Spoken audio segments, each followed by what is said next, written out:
Hi everyone, in front of me I've got SONY Xperia 10 Mark V, and let me share with you how to activate automatic system updates on this device. So first of all, we have to enter the settings and then scroll down to the very bottom to find About Phone. Now let's scroll down again and keep tapping on the build number until you'll see that you're in the developer mode.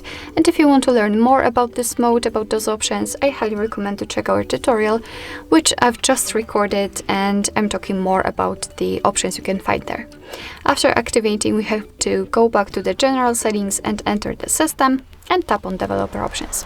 Right here, let's scroll down just a little bit to find automatic system updates, and basically all we have to do is to tap on the switcher. And from now on, this option is active, which simply means that your device is allowed to apply the updates when it will be restarted. So you do not really have to manually update your device, but remember about restarting it from time to time so it will have a chance to update the system.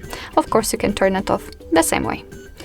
Alright, so that'll be all. Thank you so much for watching. I hope that this video was helpful, and if it was, please hit the subscribe button and leave the thumbs up.